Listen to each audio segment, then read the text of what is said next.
Hello IFGF family, welcome home and thank you for joining our online service. Ibadah kita selalu dimulai tepat pukul 9 pagi setiap minggu. Jadi pastikan Anda sudah subscribe ke channel YouTube kami dan mengaktifkan notifikasinya. IFGF adalah gereja yang berpusat pada pemuritan.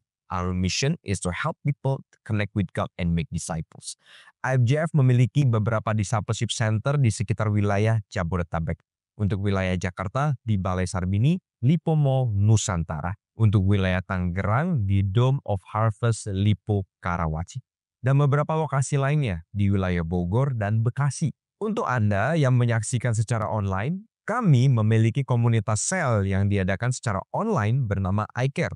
Jika Anda sedang mencari ruang komunitas untuk berbagi pengalaman hidup dan mendalami iman, iCare is the place for you. Informasi lebih lengkap tersedia di Linktree pada deskripsi YouTube IFGF Jakarta atau di bio Instagram kami @IFGF-Jakarta. Bagi yang ingin memberikan persembahan dalam berbagai bentuk kepada Tuhan, berikut adalah panduan cara memberikan dan juga QR Code yang langsung menghubungkan ke rekening gereja kami. Semoga pesan firman hari ini menjadi berkat yang menguatkan setiap langkah perjalanan iman Anda. God bless you. How are the changes in your life this month? Oke, yaudah, nggak apa-apa. Karena nggak semua orang suka yang namanya perubahan. And I know this is a difficult topic for each and every one of you. Get change. Get change. Itu adalah suatu kata yang sering terdengar di kamar saya setiap hari, bahkan you need to change. You need to change. Dan setiap hari saya belajar untuk selalu berubah. Changing is needed, but changing is never comfortable. Siapa yang setuju dengan saya? Oke, nggak apa-apa. Memang change is not comfortable. Admit change is not comfortable juga memang susah. Dan hari ini sebelum saya lanjut, saya ingin mengatakan bahwa kita semua ini ada di dalam agendanya Tuhan. Semua percaya, yang percaya katakan amin. Tuhan tidak mengikuti agenda kita, tetapi kita mengikuti agenda Tuhan. Amin. Firman yang diberitakan minggu lalu benar-benar berema dalam kehidupan kita. Yang percaya katakan amin sekali lagi. Dan minggu pertama kita juga belajar bagaimana yang mengubah kita bukan situasi tetapi firman Tuhan yang hidup di dalam kehidupan kita bersama-sama. Yang setuju katakan setuju, 1, 2, 3. Setuju. Dan hari ini saya ingin melanjutkan tema Get Change ini. Even though change is not comfortable, perubahan itu nggak nyaman, bahkan boleh saya katakan nobody likes changes. Nggak, I mean, just in reality, nobody likes changes. But changes is needed, changes are needed in our lives. Perubahan itu dibutuhkan di dalam kehidupan kita. Dan ada sebuah firman yang disampaikan di 1 Samuel 4 ayat 7, orang Israel pun juga mengatakan begini, belum pernah kita mengalami hal yang seperti ini. They too experience sesuatu yang mereka belum pernah alami sebelumnya. Ada changes yang terjadi dalam kehidupan mereka dan kita belajar bahwa mereka itu nggak cuma dikalahkan sekali, tapi mereka dikalahkan 2 kali. Kehilangan 4.000 dan kehilangan 30.000. Ada pepatah yang mengatakan hal yang selalu konstan di dalam kehidupan kita adalah perubahan. Kita nggak bisa lari dari perubahan. Tapi dalam hal ini saya mau ajarkan bahwa perubahan yang orang Israel alami akan membawa kita semua belajar kembali kepada esensi yang basic, yang dasar sekali. Makanya tema hari ini adalah Get Change Back to Basic. Back to Basic. Let me give you a background story. Secara cepat aja. 1 Samuel 4, orang Israel dikalahkan. Setelah orang Filistin mengalahkan 4.000 orang, dikatakan di firman Tuhan ayat ketiga, ketika tentara itu kembali ke perkemahan, berkatalah para tua-tua Israel. Para tua-tua mengatakan begini, orang-orang yang sudah senior mengatakan begini, mengapa Tuhan membuat kita terpukul kalah oleh orang Filistin pada hari ini? Marilah kita mengambil dari Silo tabut perjanjian Tuhan, supaya ia datang ke tengah-tengah kita dan melepaskan kita dari tangan musuh. Setelah kekalahan yang pertama, para tua-tua mungkin yang ingat, minggu lalu ya kita belajar sama yang ingat mungkin. Oh, dulu kalau ada tabut perjanjian, kemenangan ada. Dan mereka membawa tabut perjanjian itu di tengah-tengah perang. Orang Filistin mengatakan begini, mereka pun juga takut. Mereka pun juga sadar ada kuasa di sana. Tetapi di ayat ke-10 dikatakan amatlah besar kekalahan itu. Yang tadinya 4.000, sekarang dari pihak Israel gugur 30.000 orang pasukan berjalan kaki. Awalnya orang Filistin pun juga takut, dia pun juga tahu arti tabut itu. Tetapi apa yang justru terjadi, orang Filistin menang lagi.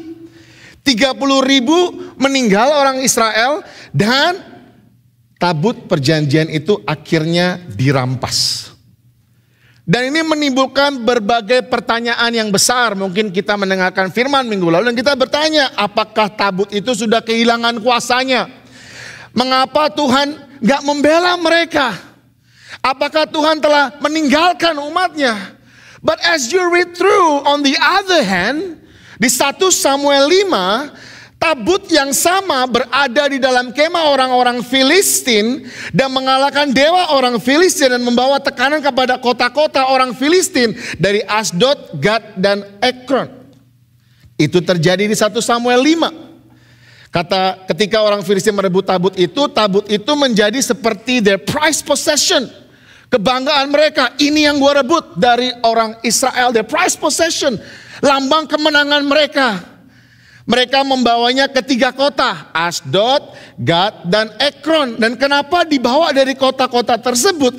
Karena dimanapun tabut itu berada, kuasa Tuhan dinyatakan. Di mana tabut itu berada, somehow, somewhere tangan Tuhan bekerja. Here, waktu ditaruh di Asdod, ada yang bernama Dagon di sana. Tangan Tuhan melawan Dagon. Dewa mereka jatuh tersungkur di hadapan tabut perjanjian. Gak cuma hanya jatuh tersungkur, tetapi kepalanya pun terpenggal, kedua belah tangannya pun juga terbenggal dan bahkan terpelanting ke ambang pintu. Lalu dipindahkan dari Asdod ke tempat yang selanjutnya yaitu Gad, dan di sana orang-orang terkena yang namanya tulah dan penyakit.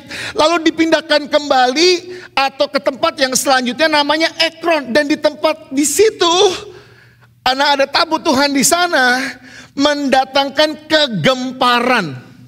Setiap kota yang menerima tabut mengalami kepanikan yang luar biasa. Ketika tabut itu berada di tengah-tengah orang Israel, kekalahan terjadi. Tetapi ketika tabut di tengah-tengah kota Filistin, Tuhan menunjukkan kuasanya lewat tangannya. So I want to do a little cross study. So yuk kita mau mulai akselerasi. Saya mau kita untuk fokus sebentar. Karena if you miss this, it's hard for you to come back. Seperti kita lagi naik pesawat. Tegakkan kursimu. Posisi badan ditegakkan. Pasang sabuk pengaman. Bukan begini dong, ini kan di mobil.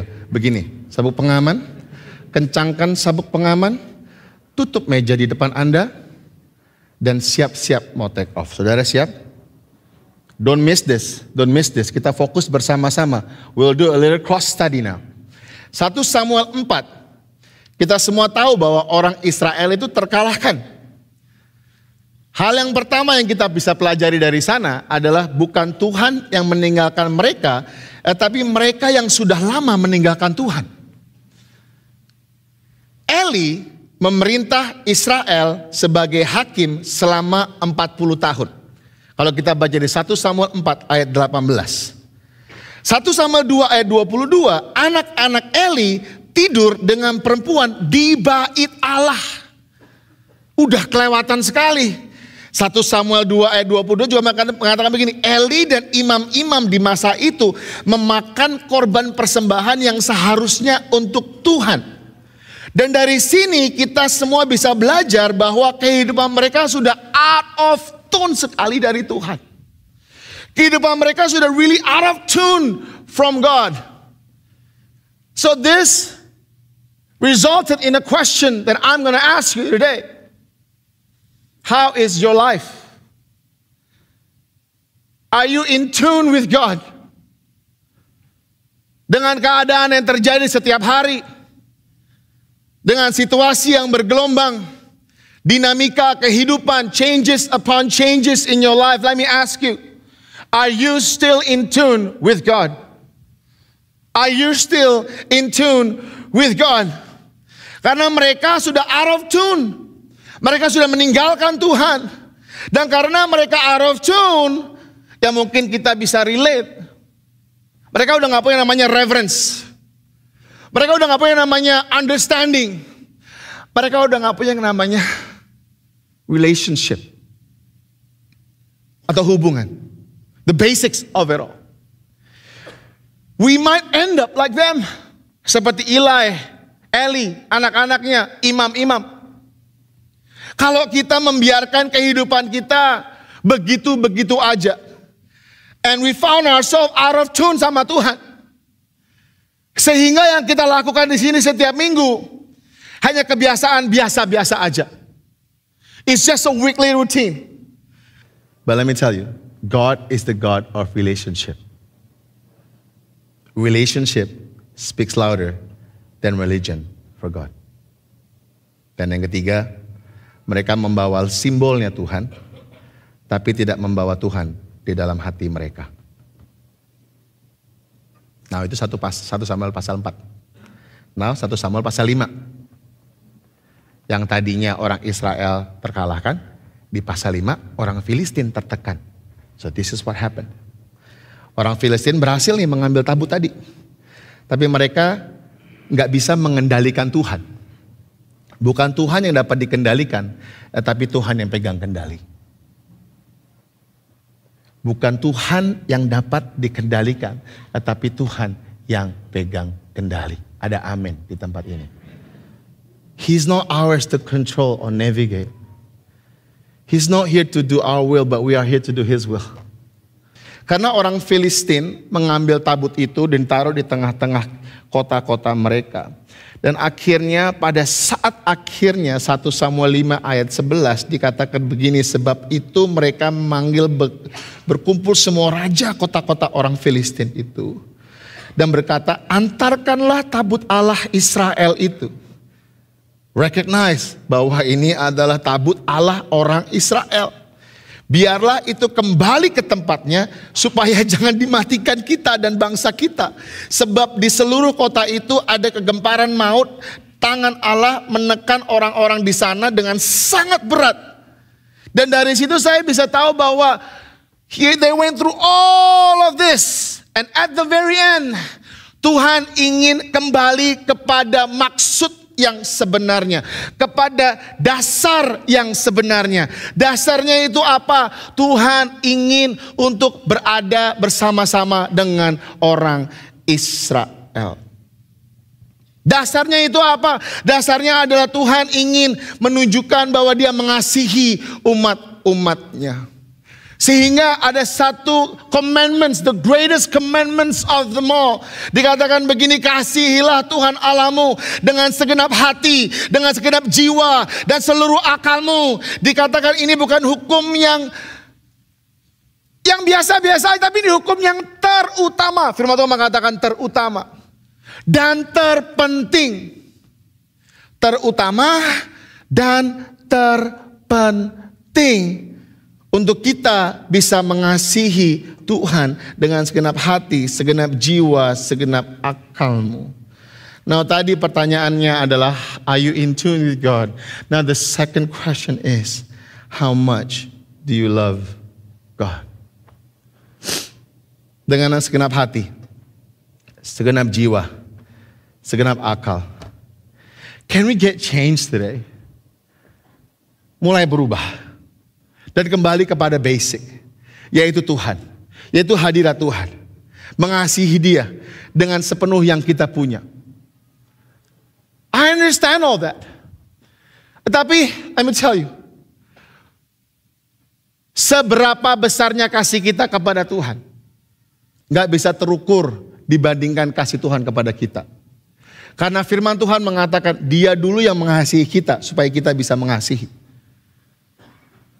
So kita bisa mengasihi bukan karena kekuatan kita, bukan karena kehebatan, ya sepenuh hati, ya segenap jiwa, ya segenap akal. Tapi hati, jiwa, akal, apakah kita mengalami kasih Tuhan di dalam semuanya itu? So it's not just about how much do you love God, but apakah ada kasih Tuhan di dalam kehidupan kita setiap hari? Apakah kita allow kasih Tuhan itu untuk bisa ada di dalam keluarga kita, ada di dalam pribadi kita? Despite all the changes in your life, can you honestly say that you feel God's love every day? Sehingga engkau bisa mengatakan bahwa Tuhan, aku mengasihimu. Aku mengasihimu. Kita tahu bahwa Tuhan mengasihi kita. Tuhan mau ada di tengah-tengah orang Israel. Dan Dia tetap mengasihi kita despite all the changes in your life. And I feel it in my spirit that this is the question that you have with God recently, this month. Dengan begitu banyak perubahan yang terjadi. And you ask these questions. Do you still love me, or is this sesuatu hal yang aku harus alami karena hal-hal mungkin yang lalu?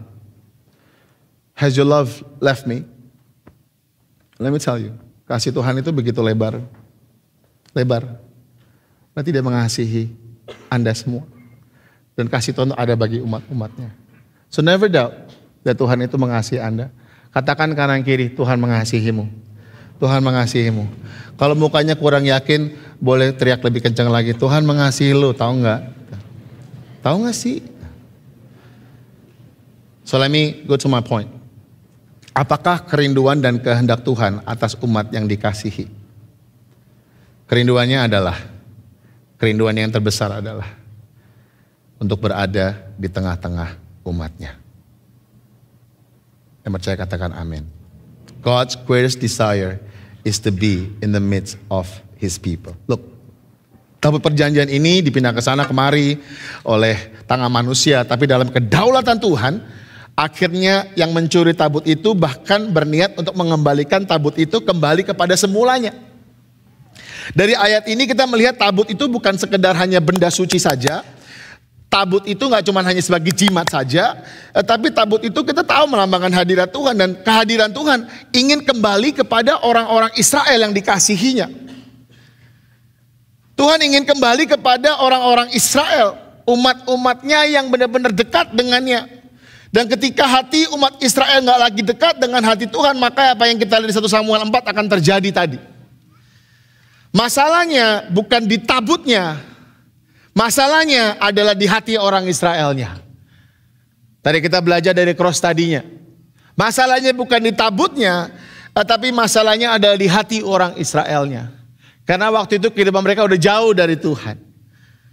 Tuhan itu mengasihi kita. We all agree that. Justru kita bisa mengasihi Dia karena Dia terlebih dulu mengasihi kita. 1 Yohanes 4. Tuhan ingin kita kembali kepada kasih Tuhan dalam hadiratnya. Dan kerinduan Dia yang terbesar adalah berada di tengah-tengah orang Israel agar kasih Tuhan, perlindungan Tuhan, perbuatan Tuhan bisa dirasakan. Gak cuman hanya dikenal, gak cuman hanya kita pernah melihat, tapi kita bisa mengalami dan kita bisa mengerti akhirnya. Gak cuma hanya tahu, tapi ada pengalaman yang pribadi. Pengalaman kasih, pengalaman penjagaan dan perlindungan, dan pengalaman perbuatan tangan Tuhan yang kita bisa rasakan, yang kita bisa ceritakan bagi banyak orang. Bagi banyak orang. Keluaran 25 ayat 8 mengatakan begini, dan mereka harus membuat tempat kudus bagiku, supaya aku akan diam di tengah-tengah mereka. Katakan di tengah-tengah. Lebih keras dikatakan di tengah-tengah. Lebih keras lagi di tengah-tengah. I want you to get this. Tengah-tengah itu ada sebuah posisi. Tengah-tengah. Tengah-tengah. Tengah-tengah. Di dalam semua gejolakan kehidupan, dia ada di tengah-tengah. Di dalam badai kehidupan dia ada di tengah-tengah.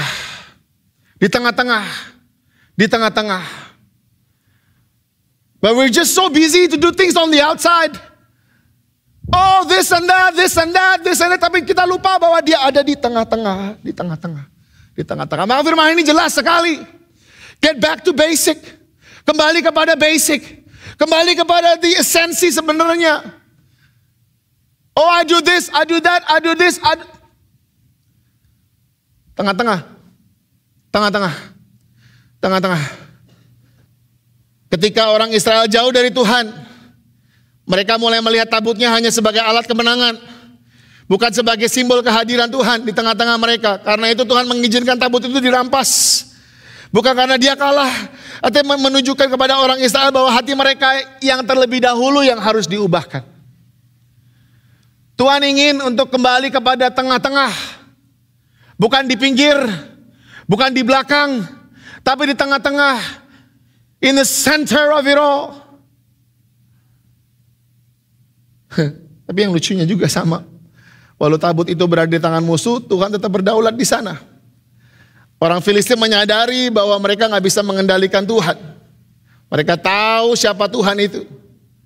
Dan akhirnya dikembalikan kembali kepada orang Israel. Ini menunjukkan bahwa manusia bisa jauh dari Tuhan.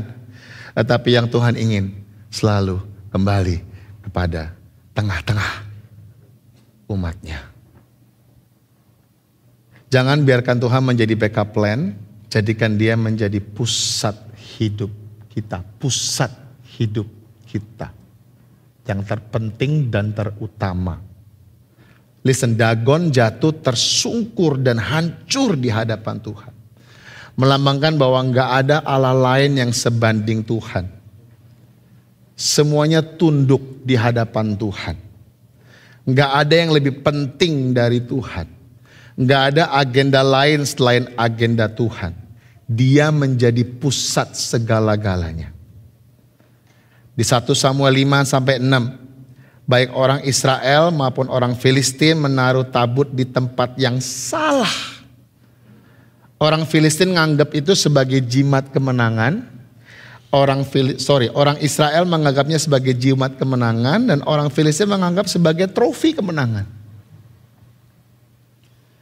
Ini juga mencerminkan apa yang kita sering lakukan sebenarnya. Kalau kita boleh jujur, kita mencari Tuhan pada saat kita ada masalah dan mengabaikan Tuhan kalau semuanya lagi lancar. Come back to basic. Kita ingin Tuhan menjadi solusi, tapi kita gak mau dia menjadi pusat segala-galanya. Come back to basic. Kita menjadikan Tuhan sebagai perlengkap, tapi bukan segala-galanya. Come on, come back to basic. Pastor Jimmy minggu lalu mengatakan cari Tuhan, kerajaan Tuhan, cari dahulu dan kebenarannya, maka semuanya itu akan ditambahkan kepadamu. Cari Tuhan, continuously cari Tuhan, cari Tuhan. Pastikan dia menjadi pusat dari kehidupan kita. Namun Tuhan gak bisa menjadi hal yang mungkin bagian kecil dalam kehidupan kita. Dia ingin menjadi pusat dari kehidupan kita, pusat. Let's begin to ponder about pusat, center.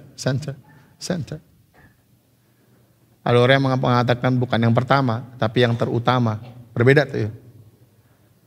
Bukan yang pertama, tetapi yang terutama.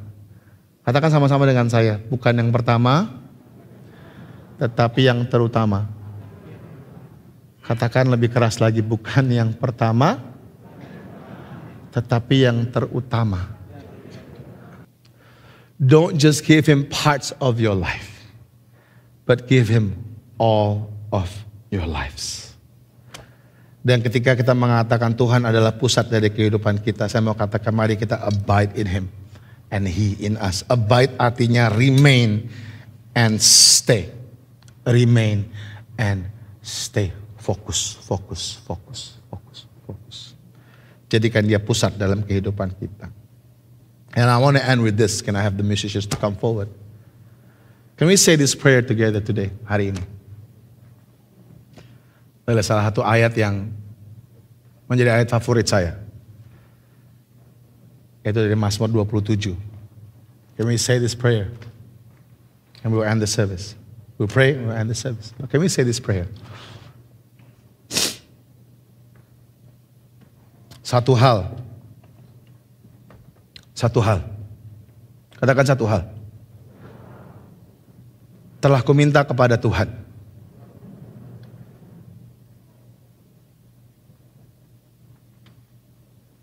Itulah yang kuingini. Diam di rumah Tuhan seumur hidupku. Menyaksikan kemurahan Tuhan. Dan menikmati baitnya. Satu hal telah kuminta kepada Tuhan.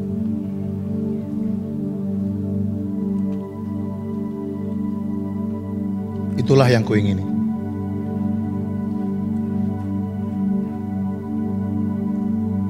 Diam di rumah Tuhan seumur hidupku.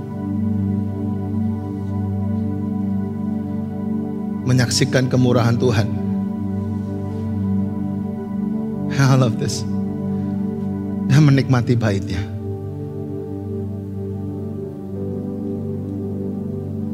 Can we seek Him? Can we abide in Him? Remember, God loves you. He loves so that we can love. Saat Tuhan ingin berada bersama dengan umatnya, apakah Dia menjadi fokus dalam kehidupan kita? Apakah Dia menjadi yang terutama dalam kehidupan kita? Listen, you all heard this. Kita udah sering dengar lah. Dia bukan Tuhan yang berfokus kepada agama, tapi pada hubungan. Dan setiap hubungan tuh nggak statis. Nggak statis. Ada dinamikanya. Karena kehidupan penuh dinamika. Maka hubungan sama Tuhan tuh jangan flat gitu. Jangan sekedar agama aja. But let's come back to basic. With the changing world, with the fluctuations yang terjadi here and there, kita belajar dari 1 Samuel 4 dan pasal 5. Just come back to basic. Come back to basic. Relationship, not religion. Dan Pastor Jimmy sent me this message a few days ago. Dia bilang gini, God isn't a trophy to display or a burden to send away. He is a living presence who changes us through relationships. Dan ini adalah pertanyaan buat kita semua hari ini. Will you get change by returning to the basics of love and trusting Him? Maukah kita kembali kepada esensi yang sebenarnya? Not a weekly thing, but a daily thing. Relationship is not a weekly thing, it's a daily thing. Do you want to come back? Do you want to come back? Do you want to come back to basic? Dan kita belajar sama-sama bahwa Tuhan ingin untuk berada di tengah-tengah umatnya. Dan hal yang kedua, kita belajar bahwa ketika Tuhan ada di sana, apakah Dia menjadi yang terutama, pusat.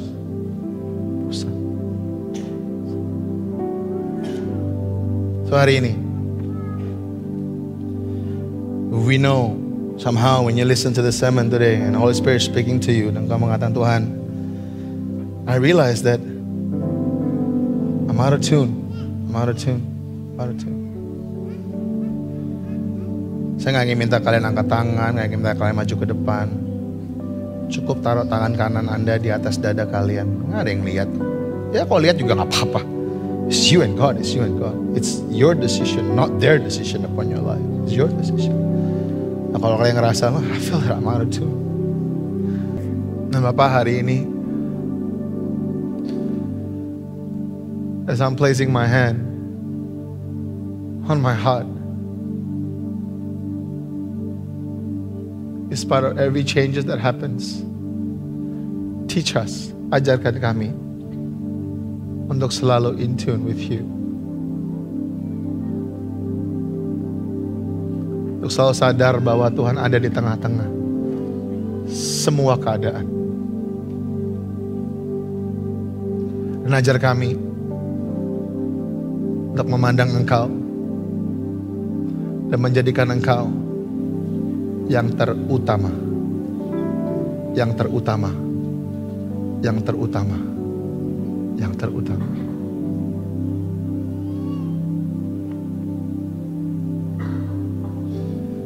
Yang terutama di dalam hidup ini,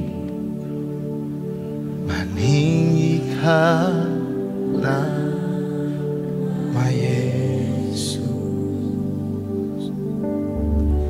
Yang terutama di dalam hidup ini,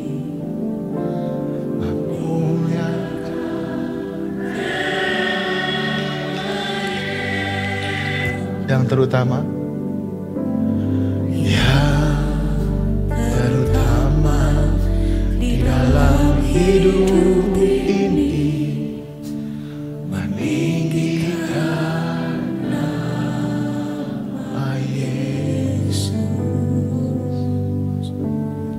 Yang terutama di dalam hidup ini, memuliakan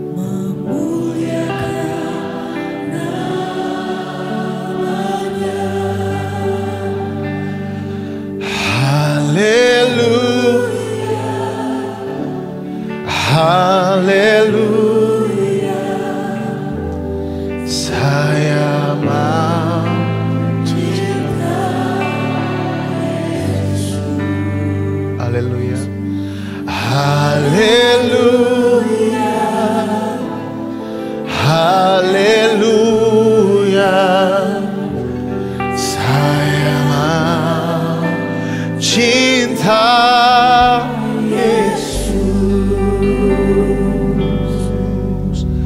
yang terutama di dalam hidup ini, meninggikan nama Yesus.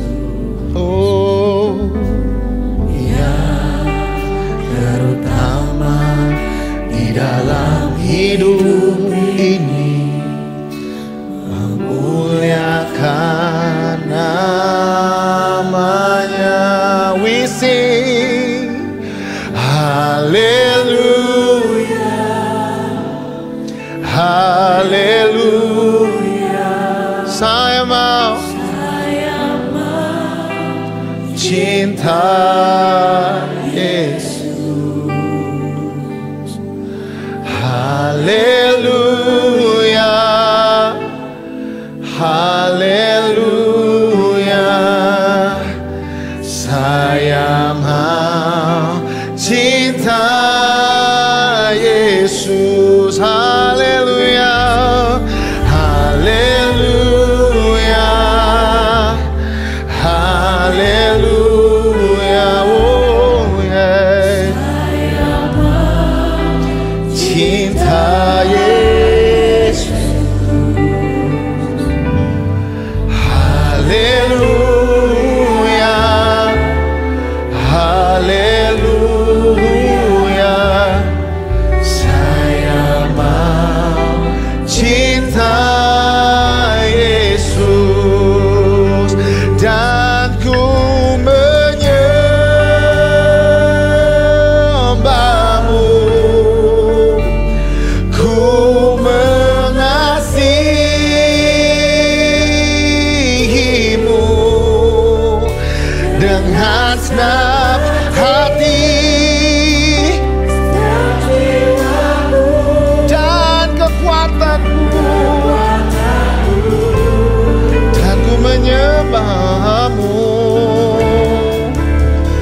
Sekali lagi, dan ku menyembahmu dengan sungguh-sungguh yuk. Dan ku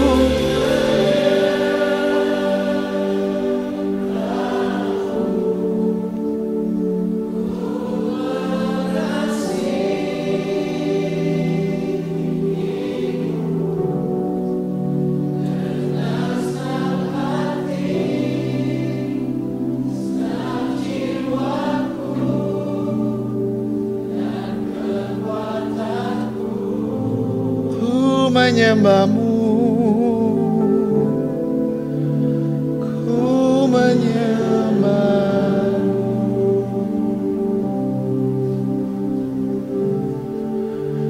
dan ku menyembahmu.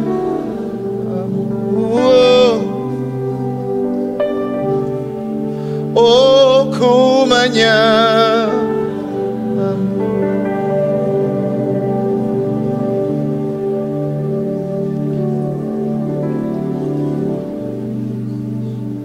Bapa, selalu kembalikan kami kepada esensi yang sebenarnya, yaitu Engkau, hadirat-Mu, pribadi-Mu, kasih-Mu.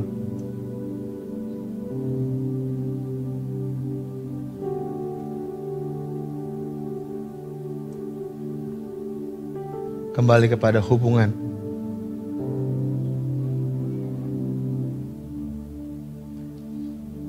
Ajar kami untuk gak selalu terlalu sibuk dan akhirnya kita gak bisa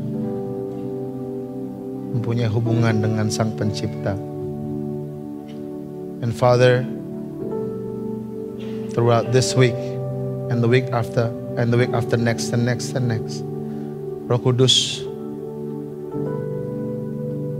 ingatkan kembali selalu setiap hari for us to come back to basic.